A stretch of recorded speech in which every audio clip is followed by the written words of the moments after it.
देवी जी छत्तीसगढ़ से। श्री हरिवंश। राधा वल्लभ श्री हरिवंश महाराज जी। महाराज जी, अगर मन से आपको गुरु माना है, दीक्षा नहीं ली है अभी आपसे, ऐसे में यदि शरीर छूट जाता है तो मेरी क्या गति होगी? आपके जन कहलाएंगे या नहीं? गुरु मानने का मतलब होता है हमारी बात पकड़ना। हमारी बात है राधा राधा राधा, राधा वल्लभ श्री हरिवंश। अगर ये आप जप रहे हैं तो निश्चित भगवत प्राप्ति होगी, क्योंकि नाम ही भगवत प्राप्ति कराता है। गुरु के संबंध से भगवान के चरणों में संबंध, भगवान के नाम में, भगवान के धाम में, भगवान की लीला रूप में, यही तो हमें प्राप्त होता है। तो यदि हमने मन से किसी संत को गुरु माना तो उनकी बात हम पकड़ें, खूब नाम जप करें, धर्म से रहें, भगवान की लीलाएं सुने, भगवान की लीलाएं गाएं और उनकी सेवा करें। ठाकुर सेवा घर में विराज, बस भगवत प्राप्ति हो जाएगी। जरूरी नहीं है कि कंठी बंधवा ले। अगर गुरु की बात न माने तो कंठी बंधवाने से थोड़ी कल्याण हो जाएगा, और गुरु की बात मान ले तो भले ऐसा अवसर नहीं आया कि हम कंठी बंधवाएं, लेकिन हमने मान लिया है आपकी बात, तो वहीं पहुंचोगे जहां जिनकी बात मानी है। जो बात माने वही शिष्य, बात न माने तो शिष्य किस बात का। तो खास बात तो है बात मानना। आपने मान लिया, सब बात बन गई। रेणुका जी उज्जैन से। राधा श्री हरिवंश। गुरुदेव, आपके चरणों में कोटि कोटि प्रणाम। सदगुरुदेव भगवान, हमारे द्वारा दीक्षा से पूर्व जाने या अनजाने में पाप या अपराध बने, उनका दंड क्या हमारे शरीर में त्रास या स्वप्न में कष्ट देकर भी भुगवाया जा सकता है? अभी तो इस जन्म का नहीं चल रहा, अभी तो पुराना गोदाम का ही चल रहा है। बहुत जन्मों से हमारे सब हिसाब किताब जमा हो, तो भगवान कृपा करके क्षमा करें, तभी निस्तार हो सकता। हम भोग कर कभी पार नहीं हो सकते। नाम जप करते रहो, जो दुख सुखावे समान भाव से सहने की चेष्टा करो। देखो, श्रीमद् भागवत में लिखा है कि जो प्रतिपल ये सोचता रहता है कि हमारे ऊपर भगवान की बड़ी कृपा है और हर समय नाम जप करता है, आए हुए प्रारब्धवशात सुख दुख को सह लेता है, तो उसको ऐसे भगवत प्राप्ति हो जाती है जैसे पिता की प्रॉपर्टी पर पुत्र का अधिकार, ऐसे भगवत प्राप्ति हो जाती है। दुख सुख को जैसा भगवान भेज रहे हैं चुपचाप सह लो। तुम्हारे नहीं, सबको आता है, सबको। बड़े बड़े महात्माओं को, रामकृष्ण परमहंस जी के गले में कैंसर था, भाई जी हनुमान प्रसाद पोद्दार जी के हाथों में था। प्रारब्ध भोग किसी को नहीं बख्शता है, भोगना पड़ता है। पर हम भगवान का सहारा लिए, प्रभु का नाम का, तो फिर वो हमारे ऊपर प्रभाव नहीं डाल पाएगा जैसे हमारे ऊपर है। पर अगर प्रभाव डाल देता तो हम आपसे बात कैसे कर पाते? व्हील चेयर में चलते, पड़े रहते। और वो प्रभाव नहीं डाल पा रहा, ये हमारी किशोरी जी की कृपा, ये रसिकों की कृपा, आप सबकी सद्भावना। क्योंकि अगर हम पढ़े रहे तो आप कैसे मिलोगे? तो आपके अंदर मिलने की इच्छा, तो प्रभु हमें मिलने लायक बनाए हुए हैं। प्रारब्ध कर्म तो बहुत पहले ही हमारे शरीर को नष्ट कर दिया था। दोनों किडनी फेल है, जिनमें मतलब कैसे चल रहे हैं हमें खुद पता नहीं है, कैसे प्रभु चला रहे हैं उन्हीं का खेल है। तो प्रारब्ध भोग तो भोगने पड़ेंगे, कोई भी हो, अवश्य में वो भोगतव्य, भगवान के वचन है। हाँ, इन्हें भोग लो और पुराने कर्मों में आग लग जाए और नई फसल हमारे दाना न दे पावे, बस खत्म हो गया। जो नए कर्म है वो हमें कष्ट न देने के लिए नष्ट कर दिया जाए, वो भगवान करेंगे। पीछे जो जमा है उसमें भगवान आग लगा देंगे। अभी जो आ रहा है, शरीर जिससे बना है, इसको भोग लेते हैं, राधा राधा राधा, और श्री जी के पास पहुंच जाते हैं। अब जो पाप हमने इस जन्म में किए हैं वो शरणागति के प्रभाव से नष्ट हो जाएंगे, पर आगे वो पाप ना हो तो, अगर आज शरणागत हुए हो और फिर वही शुरू कर दिया तो पीछे का रजिस्टर जुड़ जाएगा, फिर नहीं कटेगा। ये रजिस्टर तब कटता है जब अवलव नशानी अब ना नशा, आज तक की अब नहीं करूंगा, तो पीछे के भगवान माफ कर देते हैं। गुरु मंत्र मिलने पर, शरणागत होने पर वो भगवान उन पापों को नष्ट, पर प्राय ऐसा नहीं होता। जहां वो फिर नए कर्म किए, वो पुराने कर्म जुड़े, कष्ट पाया, तो उसको लगता है यार कुछ भजन में ताकत नहीं, क्योंकि मैं राधा नाम जप रहा हूं फिर भी दुखी हूं, फिर भी परेशान हूं। इसका मतलब आप गलत कर रहे हो। नहीं, दुख आएगा पर आप आनंदित रहोगे, ये खास बात है। अगर आप सही मार्ग में चल रहे हो तो हम ये नहीं कहते कि रोग नहीं आएंगे। भीष्म पितामह जी 6 महीना बाणों की सैया पर है, पर देखो भजन का लाभ, बड़े बड़े ब्रह्म ऋषि आसपास बैठे हैं और स्वयं भगवान अंतिम समय वहां पधारते हैं, हंस हंस के बात करते हैं, और भीष्म जी शरीर छोड़ते, ये भजन का फल है। वो किसी कर्म का फल है, बाणों सैया पर 6 महीने पड़े रहना। तो कष्ट आना कोई बड़ी बात नहीं, पर कष्ट में भगवान का स्मरण हो और मन प्रसन्न हो। सबसे बड़ा रोगों की निवारण की दवा यही है। अगर आपका मन प्रसन्न तो कोई रोग आपको नहीं गिरा सकता, और मन प्रसन्न नहीं तो कोई रोग ना हो तो भी आप परेशान हो। देखो, मन जब गिर जाता है नकारात्मक सोच में तो उसको फिर क्या कहते हैं, डिप्रेशन, नहीं परेशान हो जाता आदमी। अगर नकारात्मक सोच आ गई तो, अगर सकारात्मक सोच तो उत्साह बढ़ता है। तो सकारात्मक सोच भगवान के भजन से बढ़ती है। भगवान कृपालु है। ये शरीर छूटने के पहले ही हमारा सारा हिसाब किताब हो जाए तो बढ़िया बनेगा, नहीं अगले जन्म में पता नहीं कौन से जीव जंतु बने, क्या हिसाब होगा उसमें। तो इसलिए खूब राधा राधा जपो, जो दुख सुखावे सहो, बुरा किसी का करो मत, क्योंकि अगला कर्म अगर बुरा करोगे तो पीछे वाले तुम्हारे जुड़ जाएंगे, माफ नहीं होंगे। इसलिए सावधान रहो। राधा वल्लभ लाल। राहुल जी, राधे राधे महाराज जी। महाराज जी, मन और माया क्या है? मन को माया से हटा के भगवान में कैसे लगाएं? मन ही माया है और कोई माया ही नहीं है। अपरा प्रकृति के अंतर्गत पंच महाभूत मन, बुद्धि और अहंकार अष्टधा अपरा प्रकृति है, और जीव भगवान का परांश, परा प्रकृति कहा गया। भगवान का चिदानंद अंश भगवत स्वरूप है। वेदांत दर्शन में ब्रह्म स्वरूप है। वही ब्रह्म जो आत्मा स्वरूप से मैं हूं, वही, दूसरा कोई नहीं। अहम ब्रह्मास्मि।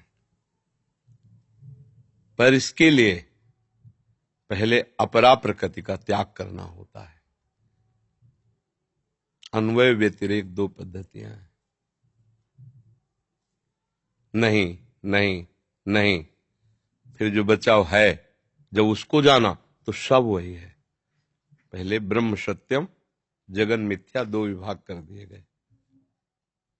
अब बच्चे को पता नहीं समझ पा रहे हो कि ना पर उसे हम और सरल भाषा में बाद में बता देंगे। 2 विभाग कर दिए गए, एक सत और एक असत। जो सत है उसका कभी भी अभाव नहीं, ना सतो विद्यते भाव, ना भाव विद्यते सता। जो असत है वो दिखाई दे रहा है, भास रहा है, पर है नहीं। पर हमारी सारी की सारी वृत्तियां असत में लगे, जैसे शरीर, अंतःकरण, इंद्रियां, उनके भोग, शरीर संबंध, यही हमारे विषय हैं। हम अपने स्वरूप को भूल करके इसे अपना मैं मान लिया, यही बहुत बड़ा बंधन है। अब जब गुरु कृपा से, भगवत कृपा से इस बात को समझ में लाने के लिए हम साधन करते हैं, उपासना करते हैं, तो उपासना भगवत बोध नहीं कराती है। उपासना असाधनों का त्याग कराती है। और जहां असाधनों का त्याग हुआ, जैसे जल का मटमैलापन और चंचलता, ये दोनों शांत हुई तो धरा में क्या समझ में आ गया, तो वो हमारा स्वरूप ही है, कोई और नहीं है, हमारा स्वरूप ही है। उसी में जीव परमानंद में मगन हो जाता है। अब सरल भाषा में से, एक भगवान ही अपने को बहुत रूपों में प्रकाशित किए, खेलने के लिए अपने आप से, अपने आप में वो खेल रहे हैं। इंद्रियाणाम मनस्यास्मि, वही भगवान मन बन गए, वही भगवान पंचभूत बन गए, वही भगवान ये दृश्य बन गए। अब ये हमें पता नहीं है, तो हम व्यक्ति देखते हैं, दृश्य देखते हैं, गुण देखते हैं, दोष देखते हैं, और अपने को भूल गए और भगवान को भूल गए। इसी का नाम माया है। जो स्वरूप को भुलवा दे, प्रभु को भुलवा दे और जगत को सत्य भाषित करा दे, उसका नाम माया है। माया माने भ्रम, ब्रह्म माने अज्ञान, मोह। और जो सत्य का बोध करा दे, भ्रम को हटा दे। जे जाने जग जाए हेराई, जाके जागे जथा स्वपन भ्रम जाए, वो ज्ञान है, वो बोध है, वो भगवत चरणारविंद का प्रेम है। माया और मन, ये दोनों एक ही जाति के हैं, बात समझना। अब इस मन को, जैसे लोहा और पारस में बड़ा अंतर है, पर पारस छू जाए तो सोना बना देगी, ऐसे ही मन को ब्रह्म स्वरूप सदगुरु, शास्त्र, इनकी वाणी के अनुसार चला दे, तस्मात् शास्त्रम प्रमाणम ते कार्याकार्यो, तो मन ही भगवान बन जाएगा, क्योंकि वो मूल में भगवान ही है। अभी लगाना इसलिए कठिन है कि मन को हमने संसार के नानात्व में फंसा दिया, हम ही ने फंसाया है। हमें जो प्रिय लगा उससे राग हो गया, जो अप्रिय लगा उससे द्वेष हो गया। तो राग द्वेष ही ये माया का जाल है। जो राग द्वेष से ऊपर उठ जाता है वही माया मुक्त हो जाता है। अब राग से मुक्त होने के लिए राग रूपी ही कांटे का प्रयोग करें, क्योंकि वैराग्य तो विवेकवानों का धन है। तो हम राग से ही राग को मिटाएं। हमारा प्रगट में रूप में राग है, हमारा प्रगट में गुणों में राग है। तो गुण समुद्र भगवान, रूप समुद्र भगवान। तो हम अपना राग भगवान के चरणों में करें। कैसे? उनका नाम जप करें, उनकी लीलाएं गाएं, उनकी लीलाएं सुने, उनके भक्तों से प्रेम करें, सत्संग सुने, तो हमारे राग का मोड़ हो जाएगा। राग हमारा प्रभु के, जो ही प्रभु की तरफ राग हुआ तो वो अनुराग हो जाता है। वही राग जब जगत की तरफ होता है तो मोह, बंधन, अज्ञान। वही आसक्ति जब प्रभु या प्रभु के भक्तों में, तो मोक्ष का खुला हुआ द्वार है, वो भगवत प्रेम का अधिकारी हो जाता है। तो पहले बच्चा नाम जप करो। गंदा भोजन जिसे कहते हैं, गंदी आदतें जिसे कहते हैं, गंदे दृश्य, गंदे संभाषण, गंदी क्रियाएं, ये बताना नहीं है, सब कोई जानता है। इनका त्याग करके नाम जप करो, सब ठीक हो जाएगा। जिनके चरणारविंद के चिंतन मात्र से ऐसी सामर्थ्य प्रकट होती है कि चाहे वो प्रेम पाना चाहे, ब्रह्मबोध पाना चाहे या अन्य सिद्धियां पाना चाहे, सब प्राप्त हो जाता है। प्रणत कामदम भगवान के चरणों को कहा गया है। प्रणत कामदम, जो उनके चरणों में प्रणत हो गए, उनके कामनाओं की पूर्ति निश्चित, या फिर कामना का नाश होकर के आप्त काम, अपने स्वरूप का बोध। पर कुछ भी चाहे तो प्रभु से चाहे और खूब नाम जप करें। पर ये आजकल जो चला है ना, ये बिल्कुल हानिकारक है। ये जो परस्पर गंदे भावों का और उनको गंदा ना मानना, बॉयफ्रेंड गर्लफ्रेंड, ये जो और खान पान, ये सब बहुत गंदी बात है बच्चा। इसे हमारे सनातन धर्म को बहुत बड़ा एक कीड़ा रोग लग रहा है, जो ये पूरे के पूरे वृक्ष को खा जाएगा पक्का। हमारा सनातन धर्म सनातन मर्यादा से टिका हुआ है, पवित्रता से हमारे धर्म का स्वरूप है। ये हमारे धर्म के खिलाफ है। बिना पाणी ग्रहण संस्कार के, बिना गुरुजनों की आज्ञा के व्यभिचार दोष से युक्त हो जाना, मनमानी खान पान करना, मनमानी, तो देखो उसी से आसुरी प्रवृत्ति बढ़ रही ना।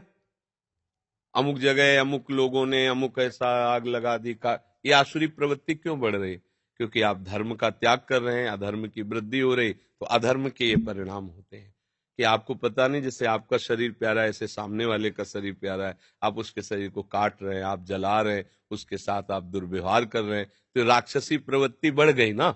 इसका मतलब हमारे समाज में कोई कमी हो रही है, ये कमियां हो रही है। खान पान, छोटे छोटे बच्चे जिनको शत धर्म की शिक्षा होनी चाहिए, वो शराब पीने लगे। अभी उनको ब्रह्मचर्य पुष्ट करना चाहिए। देखो, जैसे गेहूं की फसल है और हमारे देहाती भाषा में उसे कहते हैं गलेथ। अगर वो गलेथ में आई और काट लो तो न भूस मिलेगा न दाना, और परिपक्व हो गई तो मनो अन्न पैदा होता है। ऐसे ही 25 वर्ष की अवस्था तक ब्रह्मचर्य परिपक्व होता है। इसके बाद गृहस्थी में जाए, हाँ, तो देशभक्त, भगवान का भक्त, सूरवीर, ऐसे बालक पैदा होते हैं। तो पहले ही यदि ब्रह्मचर्य का नाश कर दिया तो जैसे उसमें न गेहूं न भूसा, ऐसे ही सारहीन जीवन होता है। संतानें भी होंगी तो सारहीन होंगी, न बुद्धि होगा, न बल होगा, न भक्ति होगी, न निष्ठा होगी। वही संतानें फिर माता पिता की पूजा बाद में करते हैं, गाली देना, पीटना, अनाथालय भेज देना, उनका तिरस्कार कर देना, क्योंकि आप धर्म से नहीं चले। तो आपकी नई अवस्था है, आपने प्रश्न किया, हम आदर करते हैं। नाम जप करो, अच्छे संस्कार लाओ। ये सब गंदी बातें हैं। जहां ये चल रहा है हम आपको संबोधन कर रहे हैं। एक दिन ऐसे समाज हमारा पतन के गर्त में गिरेगा जिसे कोई संभाल नहीं सकता। ये जो चला है ना नया, बिल्कुल नहीं। बच्चा को पता ही नहीं कि मेरे जीवन का हित क्या है, अभी नई अवस्था है। और कुमार्गगामी लोगों का संग, तो ऐसी स्थिति में हो जाते हैं, ना उनका जीना सही होता है, ना उनका किसी से मिलना सही होता है। मतलब इतना दिमाग खराब हो जाता है। अब जगह जगह उनको धोखा, जगह जगह, और वासना अंदर बढ़ती चली जा रही। अब ये बच्चे कैसे, संतों की बात सुननी नहीं, शास्त्र स्वाध्याय करना नहीं, संध्या बंदन नियम आदि कुछ है नहीं, अब कैसे समझावे कि तुम कैसे ठीक होगे। आप सोचो, जहां 4 विद्यार्थी बैठ के मिलते हैं वहां कहीं भी संयम की वार्ता नहीं रहती, गलत आचरण, गलत, ये कैसे होगा। हमारा नया समाज बहुत गिरता हुआ जा रहा है, इसलिए हम आपको शाबाशी देते हैं। इस अवस्था में आप धर्म से चलना चाहते हैं, आप अपने मन को प्रभु में लगाना चाहते हैं, आप लोगों और अपने दोस्तों को लगाओ।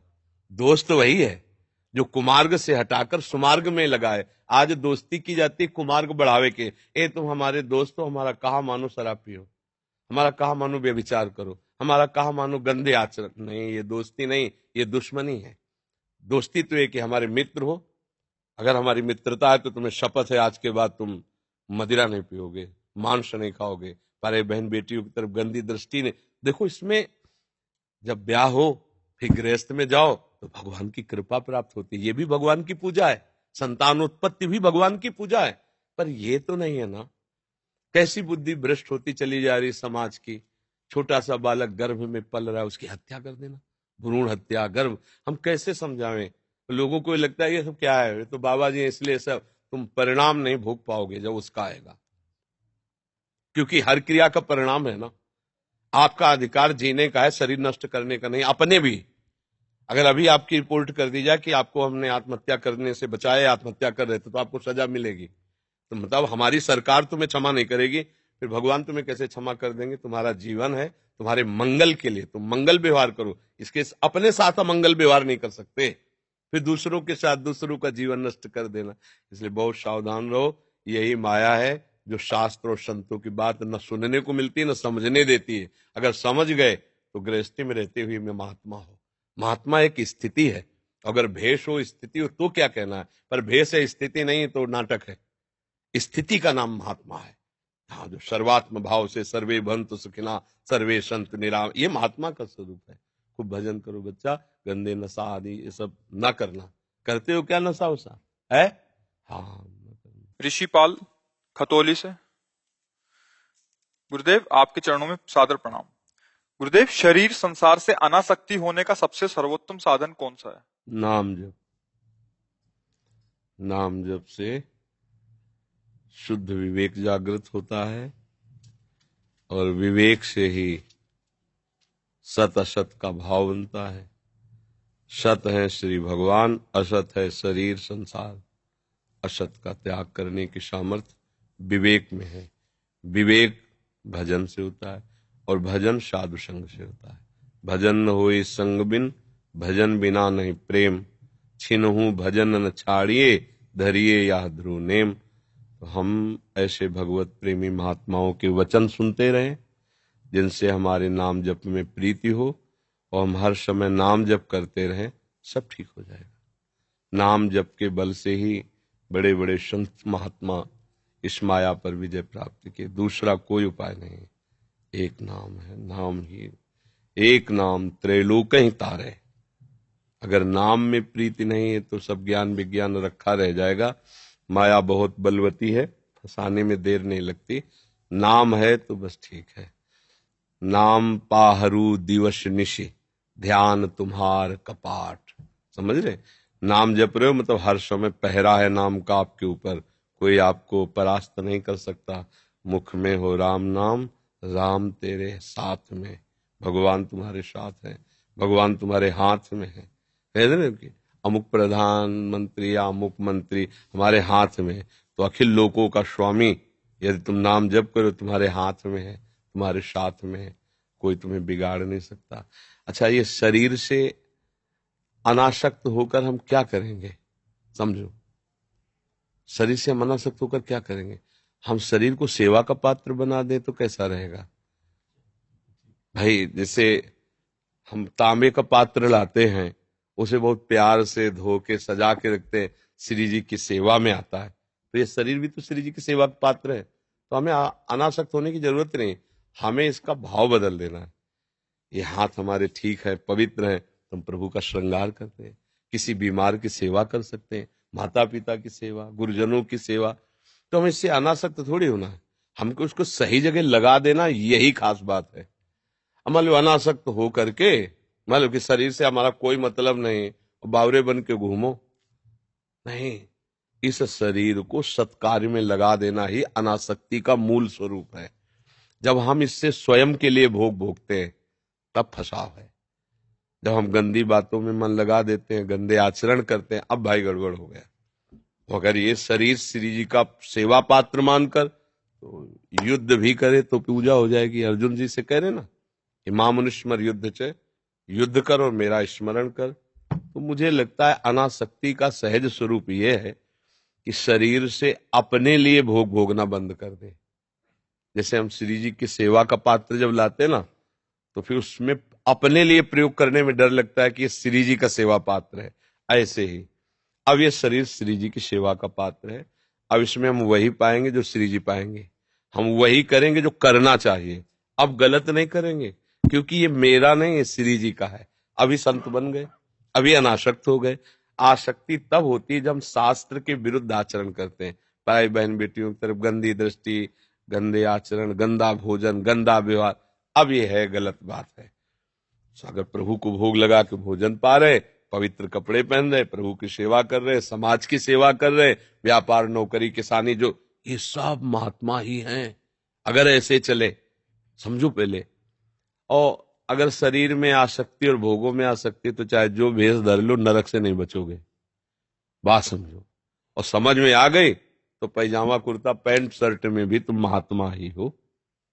विभीषण जी जब भगवान के सामने आ रहे हैं तो न पीला पहने न लाल पहने, राजमंत्री हैं, रावण के भाई हैं। तो भगवान कह रहे तुम सरीखे संत प्रिय मोरे, धरो देह नहीं आन नहीं हो। तुम्हारे जैसे संतों के लिए मैं अवतार धारण करता हूं, तुम्हारे जैसे संत प्रिय हैं। किस बात के लिए? ऐसे क्रूर कर्मी लंका में रह के राम राम जपना, उसको हित की बात समझाना, मारने पर भी उसके हित की बात समझाना, भगवान कहे ऐसे संतों के लिए। तो संत भगवान विभीषण जी को कह रहे हैं, ना वो कोई लाल पीला पहने, ना कोई ऐसा, आचरण ही संत है, स्थिति संत की है। अगर हम सही आचरण से चले तो गृहस्थी में रहते हुए संत हैं। भगवान कह रहे तुम सरीखे संत प्रिय मोरे। अगर आचरण बिगड़ जाए तो भैया चाहे जो भेष रख लो, भेष तुम्हें नहीं बचा पाएगा, तुम्हारी दुर्गति पक्की है। तो हमें लगता है हम सबको चाहिए भगवान का भजन करना और सही आचरण से चलना। ये शरीर भगवान ने दिया है, ये तो सब मानते हो ना। तो भगवान की दी हुई वस्तु का दुरुपयोग क्यों करो? अभी हम आपको कोई कपड़ा दे तो आप उसे बड़े आदर से रखोगे कि ये साधारण कपड़ा नहीं भाई, संत ने दिया, गुरुदेव ने दिया। तो हमको तो भगवान ने दिया ये शरीर, इसका गंदी जगह प्रयोग क्यों कर रहे हो? अपराध क्यों कर रहे हो? पाप क्यों कर रहे हो? गंदा भोजन क्यों डाल रहे हो? कोई हम आपको कपड़ा दे और ऐसे पैरों के नीचे कोई रौंदे तो आपको कैसा लगेगा? हमें माया रौंद रही है। ये शरीर भगवान ने दिया है, हम राजी हैं, हमें दुख नहीं हो रहा कि हम पाप कर्म कर रहे हैं, हम अधर्म कर रहे हैं, हम गंदी चीजें खा रहे हैं जो नहीं खाना चाहिए, जो नहीं पीना चाहिए। ये सुधार, ये अनासक्ति है, इसको सीखे।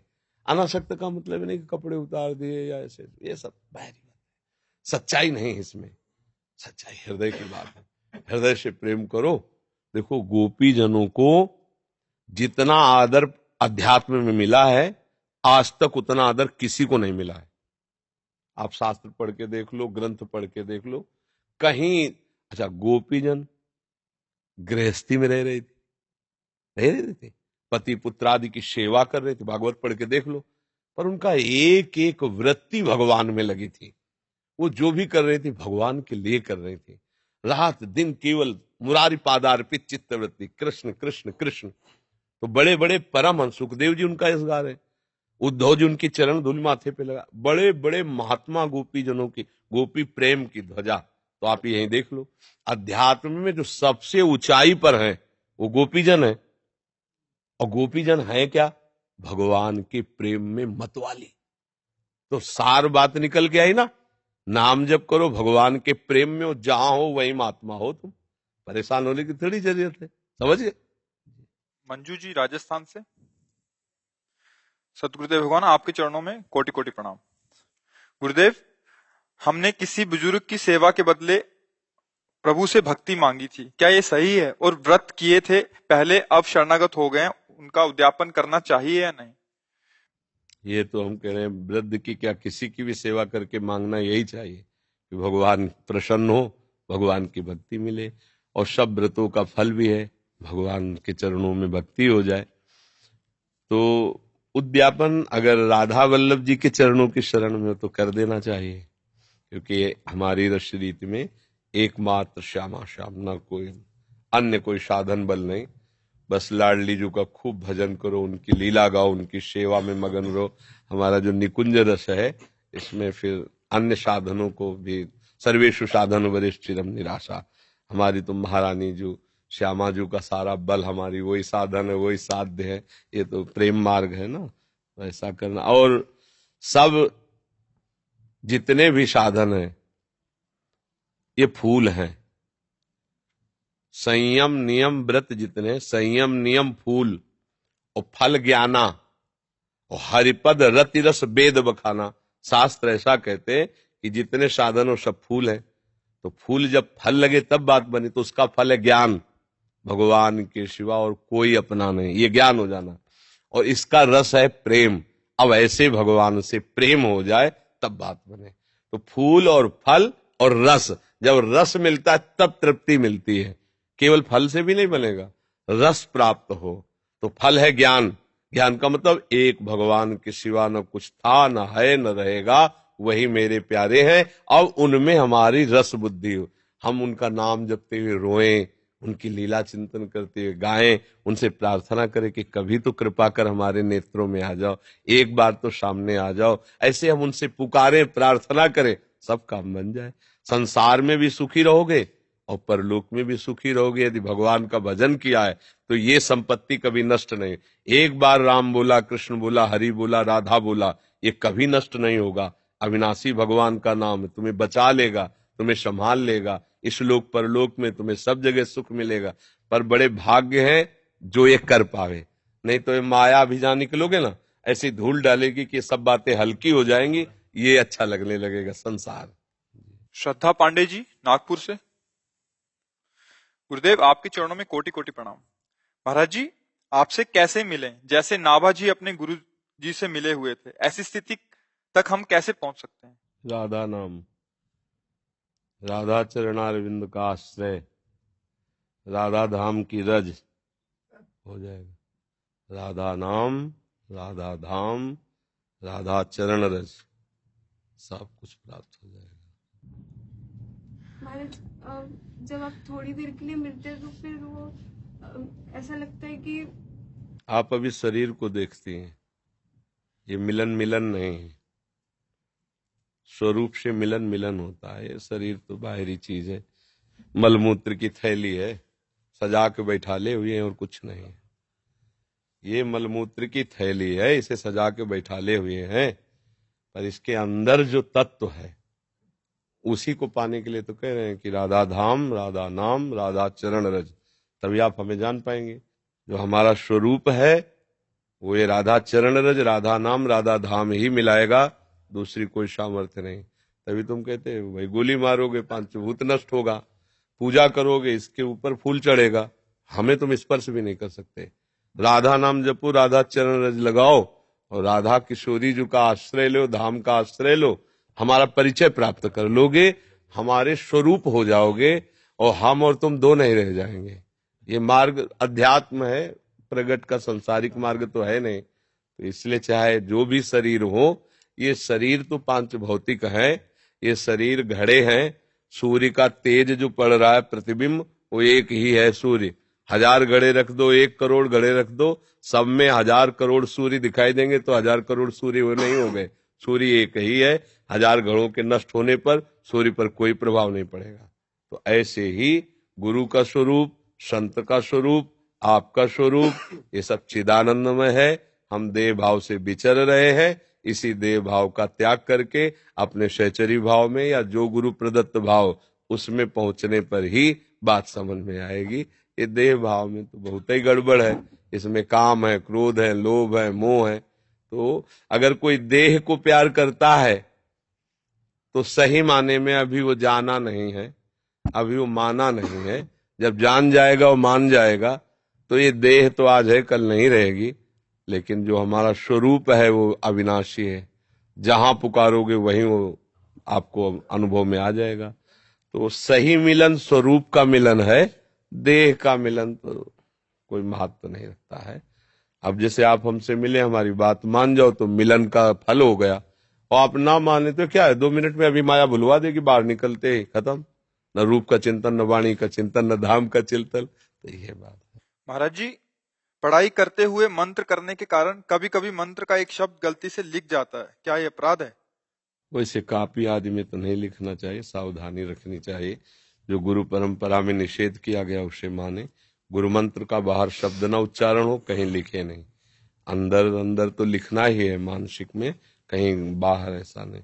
असावधानी ऐसे कैसे, हम तो कहते हैं असावधानी हो कैसे जाती है, नहीं हो पाएगी। आज तक नहीं हुआ, आज तक पूरा जीवन हो गया, एक शब्द भी निकल जाए, कैसे कैसे निकल जाएगा? हम छोटी सी बात कहते हैं, आपने कितने पाप किए, कब निकल गया आपसे? कब निकल गया? किसी के सामने निकला? अगर आप कह दो कि निकल जाता है तो हमें बताओ, आपने ऐसे ऐसे पाप किए हैं जो किसी को पता नहीं है, वो कब आपसे निकल गया मुंह से? हाँ, पाप छुपाने में इतने प्रवीण हो तो गुरु मंत्र छुपाने में इससे करोड़ गुना प्रवीण होना चाहिए।